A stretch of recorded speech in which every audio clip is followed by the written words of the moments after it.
Hey, Peter, thank you so much for joining me today. This is going to be such a fascinating conversation. I love this topic, the topic of waking up in this lifetime. And I was hoping you could tell everyone a bit about yourself and when you figured out that you were actually waking up in this lifetime. Yeah, thank you so much, Sparrow, for having me. And my name's Peter D'agnes, and I've probably been on this path about 8, 9 years, like in the most intense way. I think I always knew, as a kid, it was just life was very challenging, like almost like you'd be living in an upside down world, kind of like. I always felt I was just not marching to the same drum as most people around me. But it took a while to work through. Um, and I think maybe around 26, I started to really dig into this stuff and just started the work, all the good, the bad, the ugly, opening up to myself a bit, discovering, really diving into that sensitivity and realizing like how to hone the power rather than be sort of pummeled and crushed by the world, learn how to use the tools that you have. But I live in Sedona, Arizona now. I grew up in New York, not far from New York City, which was, it's a lot. It can be quite intense. So I've been in Arizona about 6 years now. Um, so this land has helped me open a lot. And I work with people with regard to, trauma, relationships, things like this. I have a podcast, and yeah, Nice, nice. so. So, what do you think it was? Was there a pivotal moment or something that happened in your life that sent you down the pathway of awakening? Um, well, I did get sober in 2015. Um, so that was pretty pivotal, I would say, because I stopped the numbing, especially with the drinking, and I was just sort of left with myself. And I made a distinctive decision, like a rock bottom moment. Um, and that allowed, the things that were coming through, or just energies or healing or things that needed to be felt to actually come through because I wasn't just numbing it so hard Mhm. and trying to tune out so much. Yeah, and that's sort of when I started. I guess that was 2016, 2017, around then. And I think it was really that rock bottom moment is the thing where it's like I'm so fed up. I'm so sick of this. I need to find a new way. There needs to be something, there needs to be more to life. I'm sick of destroying myself, first of all, with the drinking. And that's like, all right, I'm gonna have to feel this stuff. I'm gonna have to stop running. Mhm. So that sort of kicked it off. Did you know what you were running from, or was it more like a just general? Yeah, it was just, it was a tough family situation growing up. I think the defining relationship of my life was my father. He could be very, just very critical, very hard on me, screaming and all that. And just like, I felt like I could never do enough. And I felt like I was always being sort of like, I just didn't feel like my parents were able to provide that unconditional love. It always felt conditional with school, with sports. Like if you're not performing, you don't get love.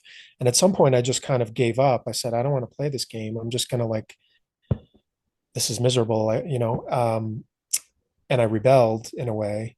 But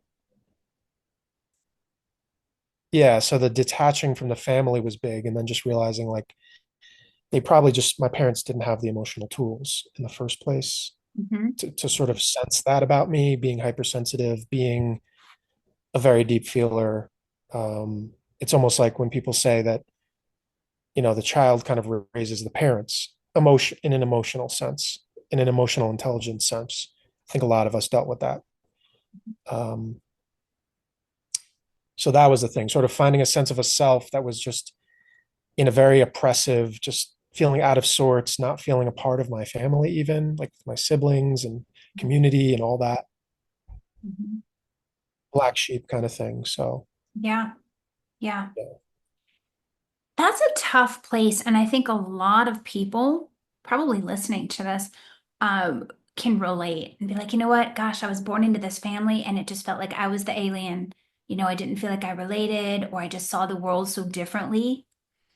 And it was really hard to fit in or conform. I know as a kid, especially as a teenager, I spent a lot of time in my room hiding. I don't know if you ever did something like that, but I was just like, I Yeah. just wanted to be away. And I was always reading books and I started reading psychology books, probably I think 11 or 12, going, I want to figure out what's wrong with my family.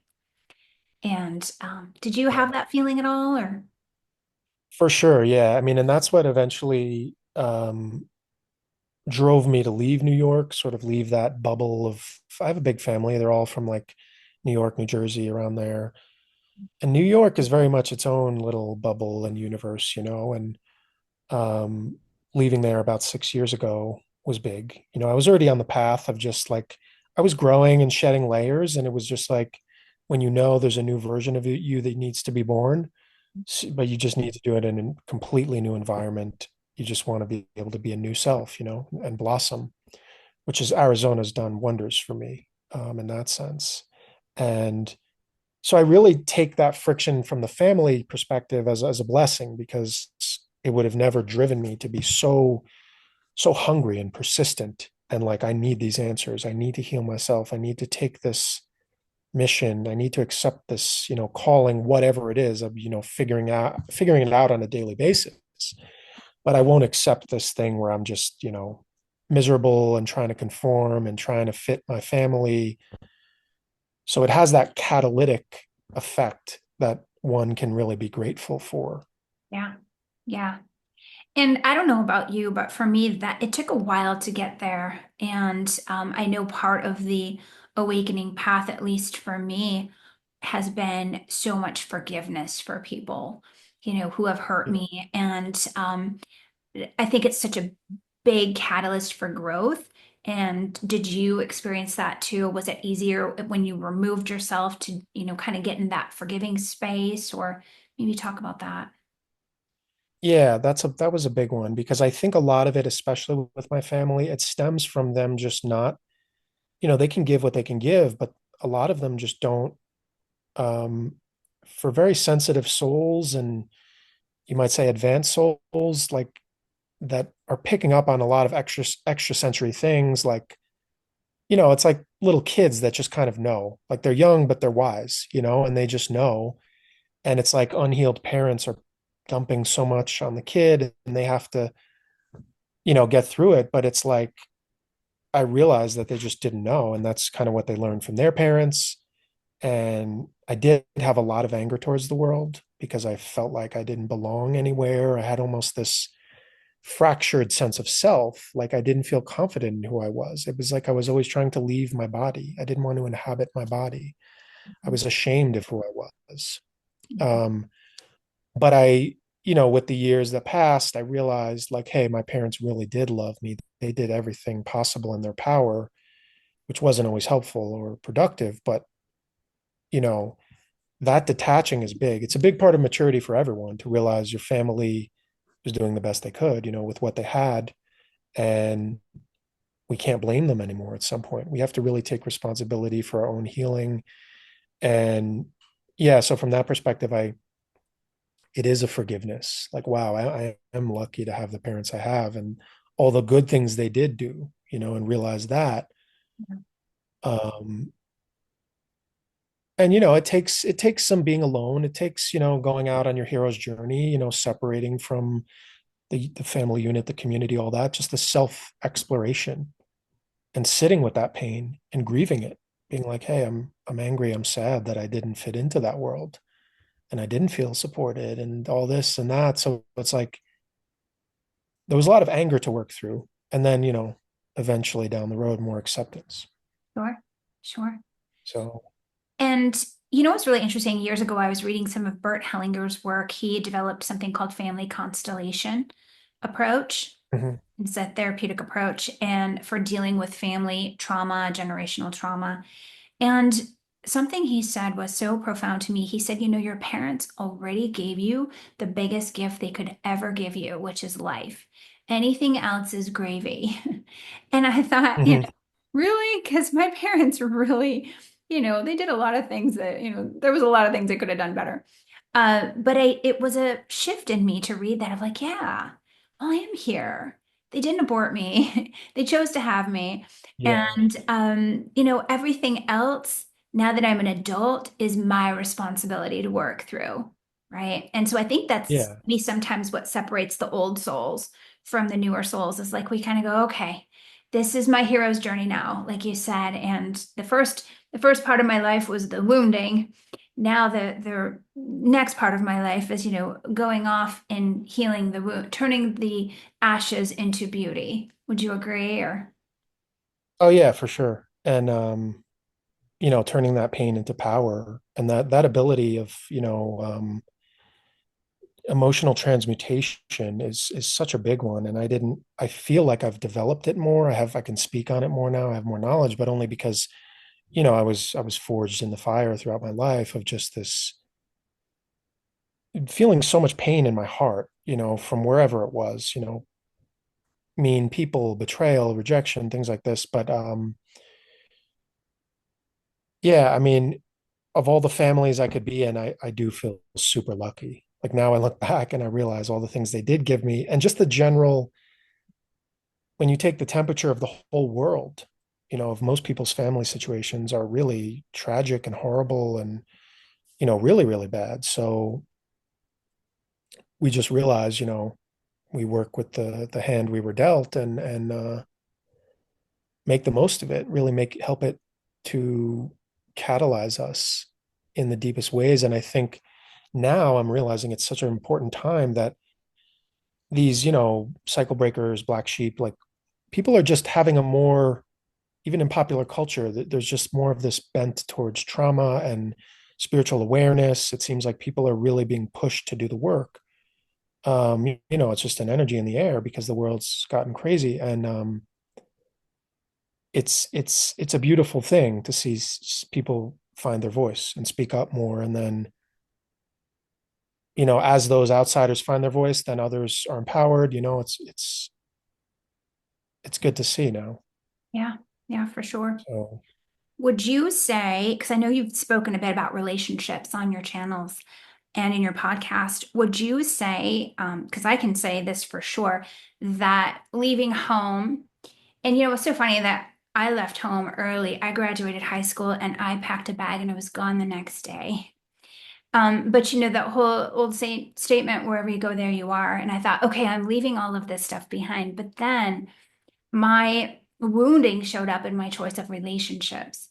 And it was like one after another after another. And then I would leave the relationship and go, okay, no, that must have just been bad. But then I would choose somebody else that was bringing out all of the things that I had to then deal with again from my childhood, right? That core wounding. And so, you know, now I can look back and go, wow, those relationships were such a blessing. At the time, I really felt like I was living in hell, so to speak. And have you had that experience? And how do you tie that into your growth or, you know, just being on this path? yeah, it's a big one. Um, it's it's sort of like an initiation, and I would describe it as hell too, because I mean, only because of the how deep that wound is combined with the love for the person. But it's almost like, however you think of it, it's almost like some of those relationships are perfectly designed to catalyze us in the most painful ways, so we are able to come back and bring our power back to us and realize our role in it. Um, you know, it's it's a surrender where you just have nothing, in that grief process, the falling out from a dysfunctional relationship, all these things. It's such a purification and it's such a just purge. And I think I realize that in retrospect, it's like how much of that is that abandonment where you feel unloved. You feel like it's almost like this feeling like the world is ending or your life is over because the relationship ended, and you don't feel like they're like, oh, I found someone safe. I found someone like supporting, loving kind of family unit in a partner, but it's I don't know, it's this terror of loss and abandonment. And I guess you don't realize that people with more supportive, loving families growing up, I guess, wouldn't be able to relate as much to it. Because it's like when you're seeking too much for validation and you're coming from a place of low self-esteem, you have so many blind spots. And you don't realize like, oh, you're not supposed to put up with, this kind of behavior or that kind of behavior. Um, but it's it's definitely, yeah, it's so painful that it's just like I don't want to have to feel that pain ever again. And it permanently changes you, I think, those kinds of initiations. Mhm. And it humbles you really, Mhm. because you're like, love is extremely powerful. I have to be intentional about who I share it with and that Mhm. kind of thing. Yeah. Yeah, for real. Well, and I think sometimes too, when you have a sensitive heart, we can be so compassionate to people who harm us because we can see their wounding, we can see their pain.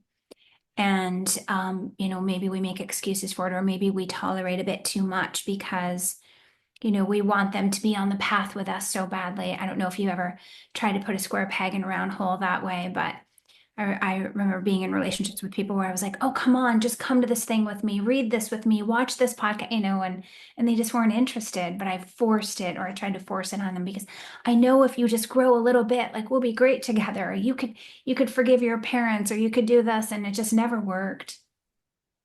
Yeah, it's like you maybe the elephant in the room is like the vibrational mismatch, and then you Hmm. keep ignoring it. Or it might be, 80, 90% good, but then that last 10 or 20 or whatever is just a lot of friction, or they just can't quite understand a piece of you, or there's maybe a certain entitlement or a certain like, for sensitive souls, like you can often feel very brushed off, or like part of you is almost totally invisible to the person because they're just not, it's like not the same radio station or something. And you just feel like, I think that, when that tenderness and that empathy is missing, that can be really, really rough. Like I think people that invalidate or dismiss your feelings, and I know probably a lot of people, they just go on forever in these marriages and it's just kind of dysfunctional. They just kind of accept it. Um, or they don't care that much, or they're kind of go on autopilot. Um, Well, do you but feel? it's kind of like we're, yeah, Mhm. go ahead. Oh, I was just gonna say, do you feel like a lot of people just end up in survival mode?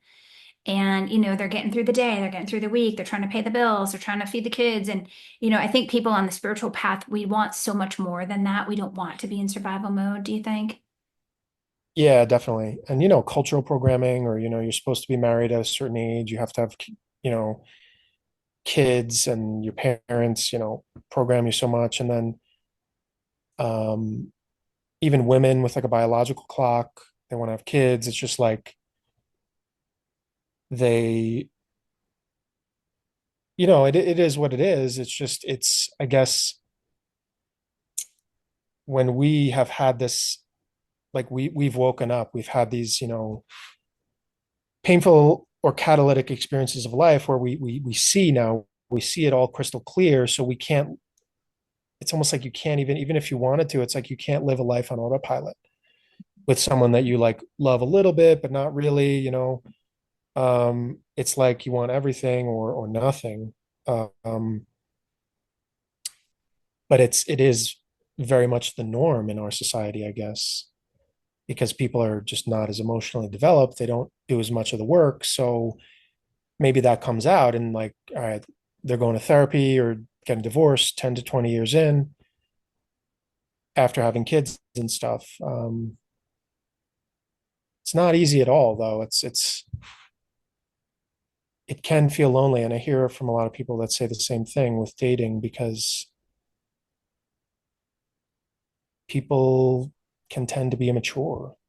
So you got to hold out. for that person who's on your frequency. Yeah. I sometimes wonder if people on this path, like if we're really waking up in this lifetime, it's my humble opinion that if we really truly wake up in this lifetime, then we don't have to come back to Earth, that we can go on to other realms because Earth really is dense and it is full of war and suffering and death and it is hard for a sensitive soul.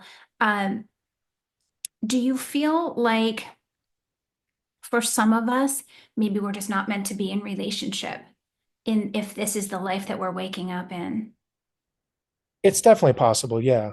I think that that can be the life plan for some people. Um, like for me, I just have a very distinct feeling like I will have the wife and kids, and like I have a just a strong intuition, just a knowing, I think. And some people on the other end may just have a strong intuition. It's not meant for me, depending what their soul needs or what they wanted, I guess, in that, life plan. Um, but it's strange because I think we're at this convergence point on Earth. It's just an odd, crazy, chaotic time. Um, just so much bubbling, so much like chaos in the external, which is like I think there's this deeper love, this higher energy being born on the entire planet, and that's why everyone's being shaken up so much. Um, it's rough work though, not easy what we signed up for, that's for sure.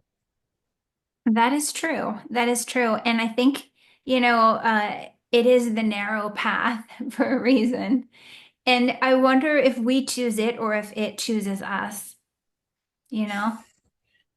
Yeah, I think we choose it to some degree. I think it's like taking on a responsibility. But it's also like I stay open because I think things are being revealed to me every day because I don't stay too set in any one, you know, conception of reality. I just, like I've said this before, but like my main anchor is my heart and my inner connection. And I always have to go back there every day because being sensitive on this planet, it can feel like there's just tornadoes swirling everywhere, especially at this time of mass awakening too.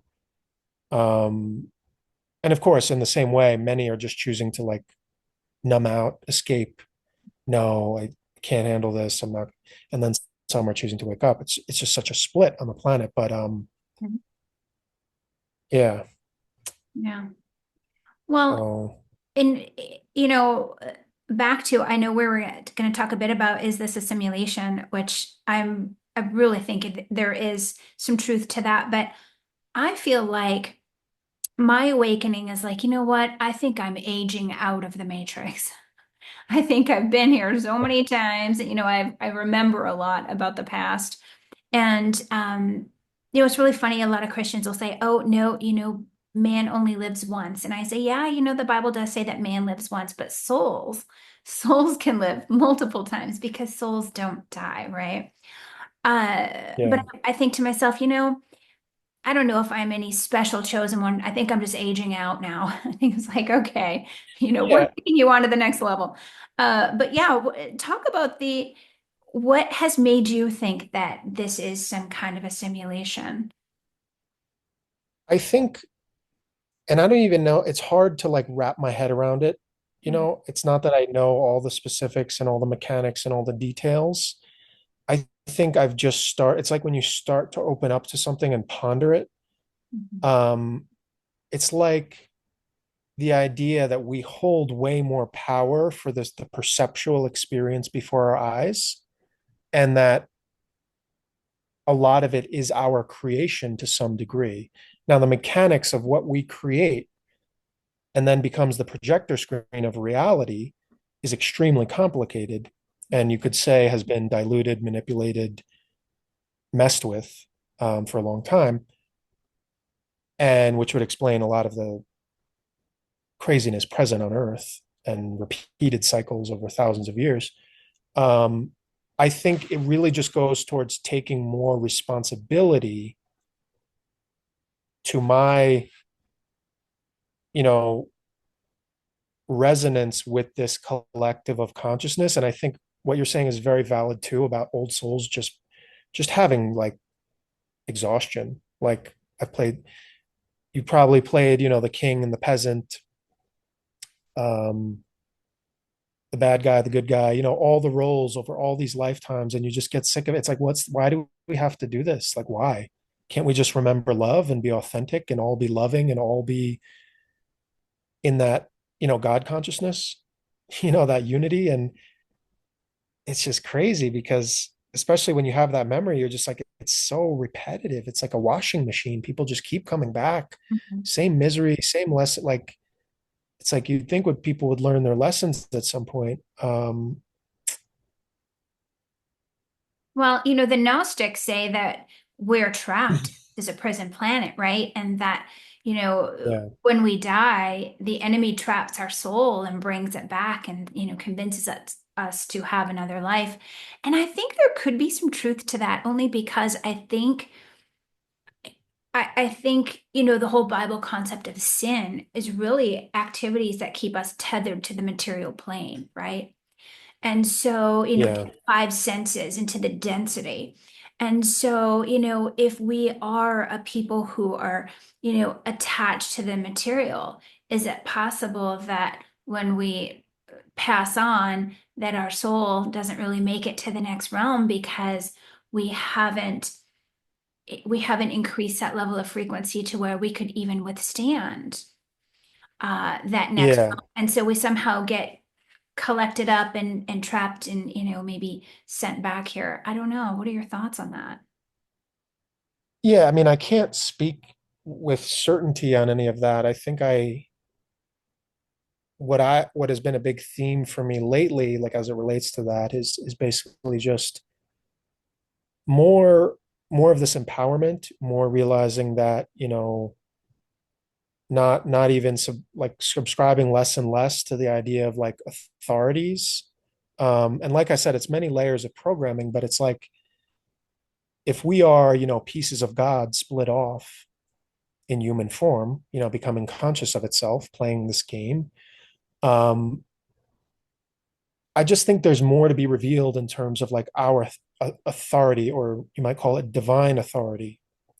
Like what I was saying before about the creation. Like I think it may very well be that if people subscribe to that idea, which is a deeply ingrained belief in many of looking to a savior, looking to power outside of themselves, then it's like maybe they keep getting fed that reality and then they keep doing that over and over. But it's like, can we liberate ourselves by realizing that there is no outside authority if we have everything we need inside us, like not in a selfish way, but in the way of liberation. um and it can get overwhelming too, because I just, for people that are awakening, it's like you can overload yourself too, and it becomes so stressful that it's like hard to even enjoy life. And I've definitely been through that for sure. And for souls that are very aware of, the mission or the calling or just a sense of purpose, we do put a lot of pressure on ourselves, which can be a lot, can be debilitating at times. um Yeah, because we but I want to think, be actualized, right? And if you're yeah, actualizing your potential and you're really rising up to the calling, then yeah, where's the where's the margin for error? oh yeah, for sure. It's a lot. This lifetime is definitely a big upgrades, big awakenings, big and self-care is big. Just having the alone time. I know I've been talking to a lot of people that say that too, like a lot less things resonate. They're just feeling that like they're out of sync and out of tune with most things, or like relationships and friends, and falling away. It's truly such a, it's brutal at times, but it's also a exhilarating ride.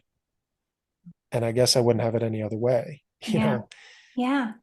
Well, and It's when you not spend easy. a lot of time alone, I don't know how you feel Yeah. about this. Well, being in Sedona, you've got some nature.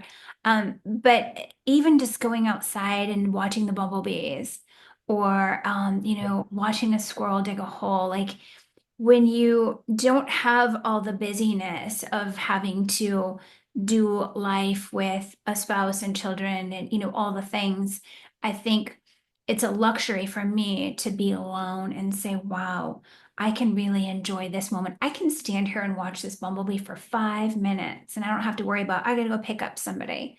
Or I can, think Yeah. about, something I want to write or listen to a song 3 times if I want to. It's just there's an indulgence there, so I think sometimes it balances out the fact that, there can be some loneliness or some, the pressure that we put on ourselves to keep learning and growing and healing and evolving.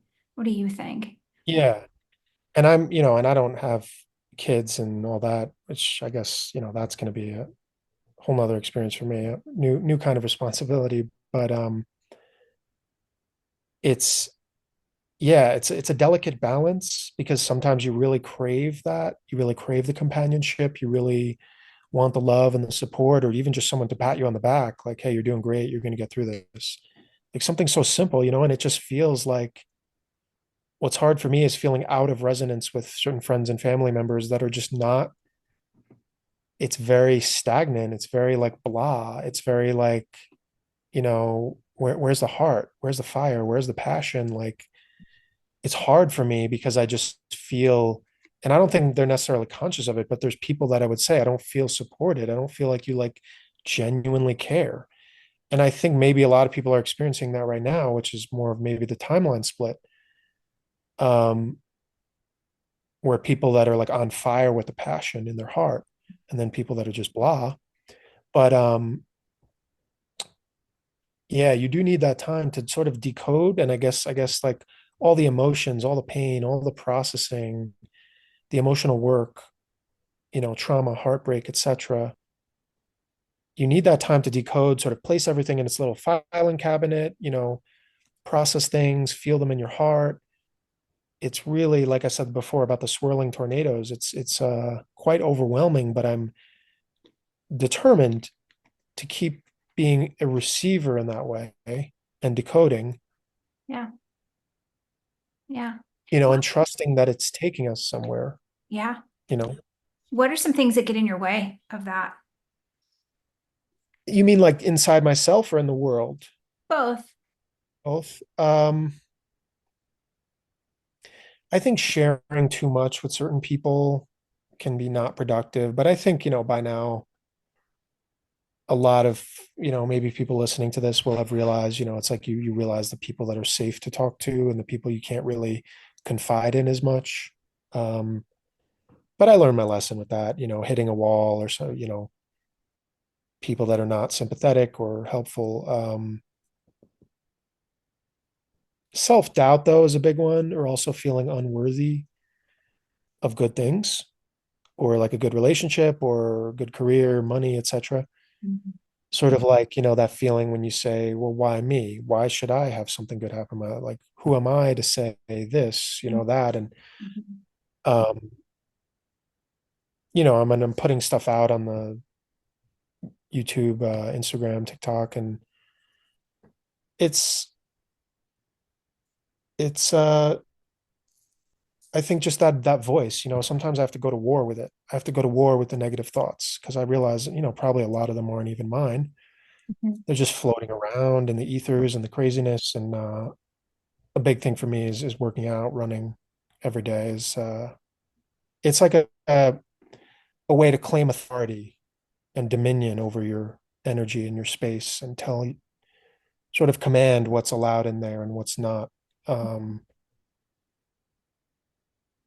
Because it can feel like that giving up in people or that sadness or that blahness, like we were saying, like when I'm spending too much time around other people or crowds, it's like I absorb too much of it. And it's like I Mhm. have to get back to my cave or my nature or Mhm. my, you know Mhm. what I mean? I Which do. is disappointing because it feels like the gap keeps widening between awakened souls and sort of Yeah. asleep. Well, some people call them Yeah. NPCs, right? Do you subscribe to that? NPCs, yeah. Yeah, I mean, I've used it. I kind of like it's a good reference point, I think.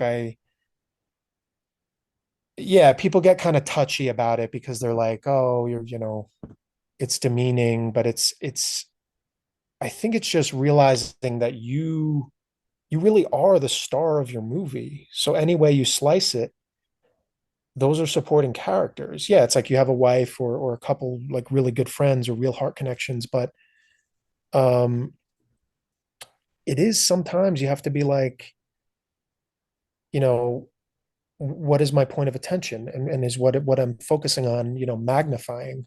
And and those people do tend to fade out that are not I think that the issue for us is like wasting too much time on people that just cannot hear you, they can't feel you, they can't sense you. They do feel kind of switched off in that way. And it's sad to have to say it. Yeah. And I think I almost feel that weird sense of guilt of like, yeah, but it's like if it's the real thing, we kind of have to look at it, of like how sentient are most souls? For many of them, they're not that sentient in terms of just basic human empathy. Mhm. Um, they're very tuned out or numbed out. So Do you think it's there's a reason for that? Do you have a conspiracy hat sometimes that says, it's the powers that be that are trying to keep people dulled and, not having a very polished spiritual antenna? yeah, I think but I also think it's like when you see it from the perspective of empowerment, I think our our greatest weapon, for those who do want to change and awaken and stuff, our greatest weapon is alchemy and that transmutation and realizing that everything sent to us, everything can be transformed. And I really do believe we're here. Um, in all my work, I find the most important thing that I always keep coming back to is that emotional transmutation, which is basically just turning the bad into good, feeling it, purging it, transforming it, bringing heaven to earth, you could say. Sure. And, we're seeing that higher reality. And in doing so, making a dent in this world and spreading that love, which pushes up and creates friction in a battle with those opposing forces. Yeah. Um, but I think that's the important thing is that because we can't get stuck in, not that it doesn't exist, but we can't get stuck. And I've been stuck in that for very long periods of like, I'm, I'm a victim. I'm being controlled. I'm this, I'm that. It's true to a degree, but I think now with the awakening, we're real. That's the thing of realizing just how powerful we are. Sure, sure. And but I think, I get nervous sometimes when I think about, all the chemicals that are put in the food and the things that they put in the water supply and, the things that they spray in the sky and how much of that is supposed to block our communication with the divine, right? And I do subscribe to the electrophysiology theories that, we are electromagnetic beings. And, God talks Yeah. with us through electricity and magnetic resonance. And if so much of that is dulled, how much of that is contributing to there being so many of these NPCs or so many people who are just numbed out. And, I believe we all have free will and choice, but how much of a choice do they have when they don't even know what they don't even know? You know what I mean? Yeah. And that's the sad part. I think I've definitely wrestled with that a lot. And yeah, it's valid. And I try to just, work with what I can and control with what I can with my own life and reality. And also just finding the others has been a big one lately. I feel like I've been more open, after a long period kind of in the underworld and healing. And I've been a lot more open. And I do, because I do think we do need to find the others. because it's hard, when you're doing this all alone is hard. Mhm. I think we do need people, those on the same wavelength and vibration. Yeah, yeah, it is. It is tough. Like you said earlier, it's the hero's journey because you meet people. And I think it was in my lecture the other day, I was talking about how I was at the dentist, and he's asking me, oh, what new shows are you watching? And I was like, none, I don't have any new shows. And he's like, oh, really? And he's working away, and he's talking, well, I'm watching this and I'm watching this and I'm watching this. And I'm like, okay, that's great. And then they want to tell you all about the show, and I'm thinking, I don't really want to hear about the show. It doesn't resonate. Yeah, Tell me about a book you read, tell me about a dream you had, or tell me about you and your heart. What are you passionate about? I don't want to hear about the TV show.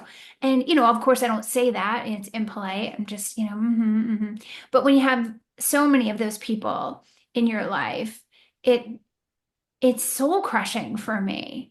And because, yeah, having neighbors or friends that, oh, did you hear about so and so? And you're like, can we talk about something better, please? Or family members yeah, talk about, Aunt Lucy. And it's like, come on, can we talk about something better? And so I think that's one of the reasons that I find that I isolate sometimes too, because it's almost like I have to regenerate, or I have to, go heal from all of those encounters. Do you experience that somewhat? yeah. Oh, definitely. Yeah. And that was a big part of the reason I moved from New York to Arizona. I didn't know anyone when I came, but I felt pulled, by the land. And I just needed that time to form a new sense of self, take risks, have a trial and error, like not have those same, because it's like people your whole life, they're kind of like projecting a version onto you based on their own growth or lack of growth. So they can't really see all those other elements and all that growth that you've done. And that can get frustrating because you feel like you're kind of pigeonholed. So I definitely relate to that. And I think now I've developed, it took me a while to get over that of like carrying the identity of the outsider of the family and just very different, very out there, very like, sticking out, you know, but I think it now I've developed, I feel like that inner faith and that inner courage has grown because I've been working on it like a muscle over the years. I've been building that foundation of faith inside me, which is just love at its core, and the ability that we should be victorious in all endeavors of love and powerful, expressive, and just trying to find like, hey, like let's get in our lane, like let's find my people, like even doing this interview with you, and let's just go for it and forget them. And I get that, there's still people you have to see for obligations and day-to-day life, but it's not easy, really. It's not easy to say, oh, just leave your whole family, leave everything behind. But the nature of these times is very extreme and very intense. It's almost like as your eyes keep getting wider open, it's like you just you feel that fire in you coming alive, and you feel that sense of like, you know, your, Yeah. your true self. Yeah, So absolutely. Well, and you and I are probably at different phases in our lives. I think, I'm in my mid 50s now. And so going through that phase and that change, it was, whoa, it was so. It was like anything I hadn't really dealt with, that I maybe even thought I dealt with. But I have a background in psychotherapy, and a lot of times as therapists we tend to intellectualize our pains and our traumas because we've read all the books and done all the things, and that does sometimes means that you haven't always felt everything. But one of the things I was really good at doing growing up was making the best out of a bad situation. And so my whole life, that's kind of what I attracted is, oh, okay, I've got the situation, but hey, I'm really good at turning it into gold. And going through hormonal changes and menopause and everything, it was like I couldn't eat one more crap sandwich. Like it just wouldn't go down. And And it changed everything. And there was this radical decision of like, you know what? Authenticity and truth are the only things that matter, even above love. Like, love is great. I can love my dogs. I can love my friends. I can love the bumblebee. I can love myself. But truth is what drives me. And that was such a huge shift in my own healing and awakening. And how you talk about that void space in between worlds, it plopped me right in that space. And it was like I was going through the list, like, okay, who are all the people I need to forgive? My second grade, third grade teacher, this person who stole my lunch in school, like all the things, like get it all out, get it out, forgive everyone, love everyone. And then I thought to myself, I wonder if I'm dying because I want to forgive everyone. I'm like tying up all these loose ends. I called three friends that I hadn't spoken to, and I said, I don't know if I'm supposed to apologize, but I'm sorry we lost touch and I love you and I was like, I wonder if I'm sick, But I think it was what you were talking about, being in that void space in between worlds. And I wondered if you could talk about that a little more. Yeah, that's a really tough one. Like you're saying, the life cycle transition and your body, your energy, your spirit, it's just like you can't hide from it. It's just happening. But usually I feel like a lot of times it's prompted by a breakup or a loss or, you know, people that are just going through a spiritual awakening, which is just, I don't resonate with anything anymore and I don't know who I am. I'm trying to find a solid grounding and rooting with my identity and personality, etc. But I can't because it's like I don't care as much about job, money, people, status, like all these sort of superficial things. And then it's like you have to let that death process happen. A version of you is dying, whether it's prompted by grief or not. Um, you're being upgraded, which involves a purge, a cleansing, a clearing house emotionally. Um, and it is strange. It's like you're just seeing, I'd say vibrational upgrades are like seeing the world with new eyes. So it's like an ego death, which we've experienced a lot of them by now, but it's like an intense ego death, and then simultaneously this new sensitivity. So new sensory, stimuli is coming in of just expanded capacity, which I believe is deeper love, more divine love, or like the all-consuming love, not the more human attached control kind of love that a lot of relationships are on this planet. Um, and that is painful. It's like your heart is being pried open and you're just like, I don't know what's real, what's fake. It's just all this. I have no motivation. People report that a lot too. Just don't care about anything. Like I just need to sit and observe and meditate and be alone. Um, so those quiet periods are definitely very, very useful.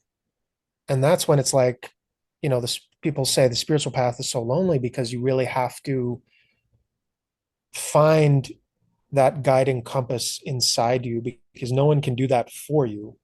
They can give you guides and maps and advice, but I believe we all have a very unique, you know, tools that God gave us, like gifts in this life and ways of interpreting reality is such that we're all so unique that you can't just take someone else's ideas and say like, yeah, I believe all that, I'm going to subscribe to all that. Like the perspective I come from is, no, I want a direct experience of love, I want a direct experience of God, I want a direct um feeling and confirmation of this raw essence, this raw heart of life and humanity. And what I found, the thing that usually most of the time brings me in the closest to it is grief.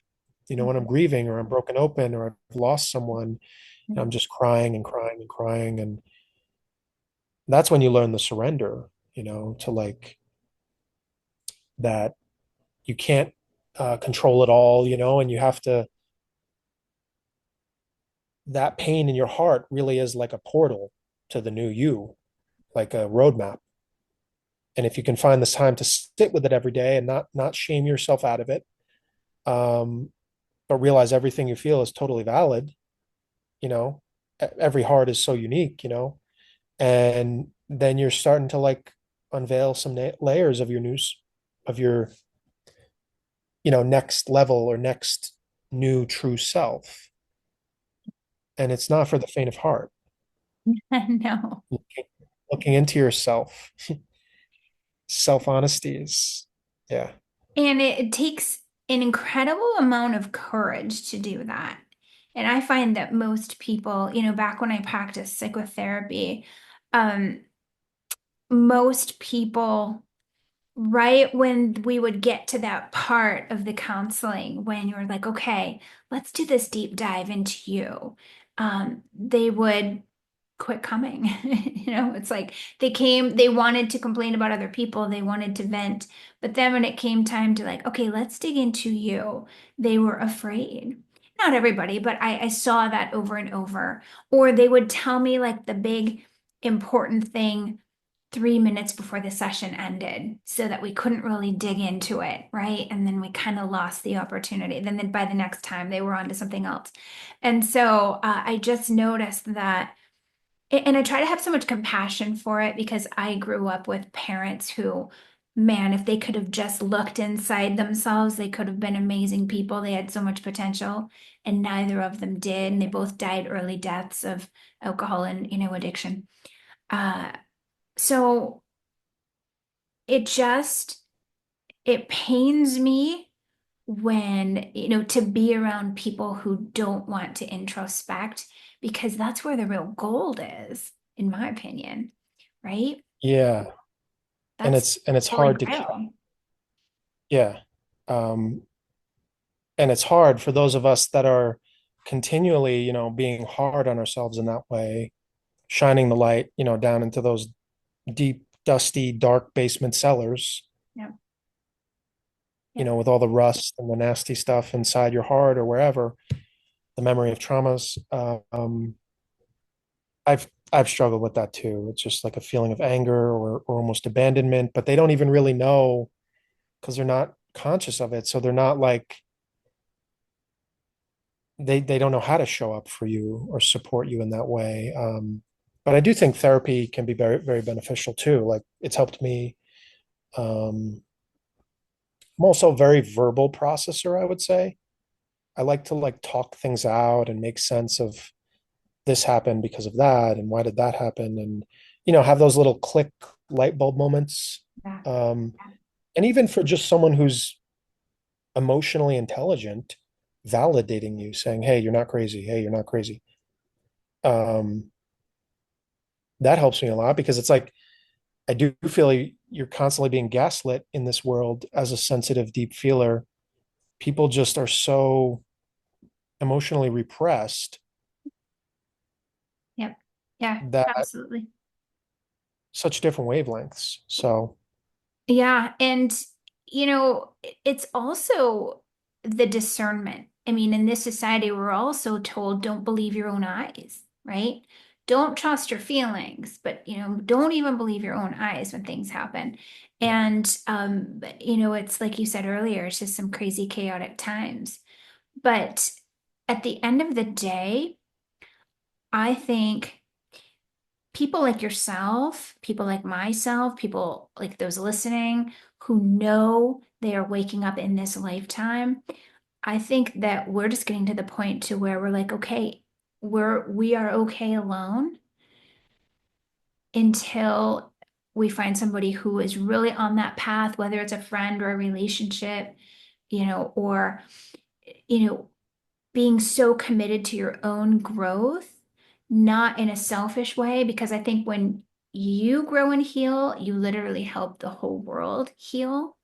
And so many people are out there definitely. doing the activism work, which is so important, but they'll do it and then not do the inside work, right? We're trying to help fix everybody, change everybody else out there, but we're not starting here. And I think that's really important. I don't know, can you speak on that? Yeah, definitely. I mean, the self accountability, the self healing, um, it's really in that quiet. invisible space, with yourself, either crying to yourself or, I was out in the forest today, and it's like that's where you really meet that higher love, that higher intelligence. You can't always put it into words, but we're such a mind obsessed culture, productivity, consumerism, all these things. But it's like if we could shift to a place of creating from within, sort of clearing out all the trauma, all the crap, all the messy stuff, like creating from a disempowered place, um, then we could shift to creating reality. It's like so much of this popular culture and popular spirituality is about, manifest this and manifest that and Yeah. abundance. And it's just sort of like, how Yeah. do you get more money? But really, it's like, why are you focusing on that if you have not healed your heart? Mhm. If it's like if you've only done a, cursory glance over and it's surface level, you're not really going to be working with a heart that is really, really pulsating out and really expanding to attract those authentic things. It's just, um, it is, yeah, like you were saying, it's a very narrow path. But Yeah. I do believe we can find those others and have that support, that we need so much. Yeah. No, for sure. What would you say if someone was listening to this going, all right, am I really waking up in this lifetime? What are some of the signs, do you think, that they should be looking out for? When you start to feel disconnected from everything around you, maybe the things that used to excite you don't really excite you as much. You are overstimulated. You maybe move away from certain friends, or you don't want to go out drinking or concerts or all that.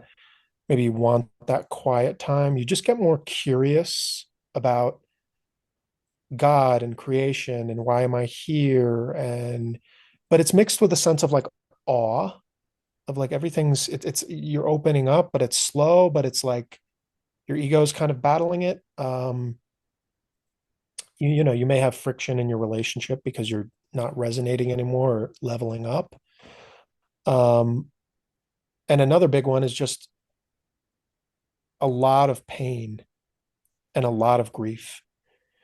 Because I found that when I started to open more spiritually and really desire at a soul level, like I said, when I had that rock bottom moment, and I just said, I need to do something. I can't handle this anymore. I have to choose better. And it's like when you declare that intent, I want to know God, I want to know what's what, I want to self actualize, like you're saying. I really do believe the world and the universe hears you, so then that can be expedited and you're more powerful than of course. But it's like when your heart starts to open, it's like you start to feel all the things that you couldn't feel before because you're on autopilot. And you're like, man, that's like a lifetime of stuff that I haven't been feeling, Mhm. and I've been repressing it. And it's just flowing through my heart and flowing out. And like, man, I've really been betraying myself here, or my parents were really hard on me, or I'm really angry that I let people walk all over me. So it's like, first you start to realize, like, whoa, like, why am I selling myself so short? Why am I playing so small? This is so disrespectful and dishonoring of my soul. And you have to sit with that for a while and chew on that. And then it's like, there's many, many layers, but I would say those are some of the beginning ones for me. Yeah.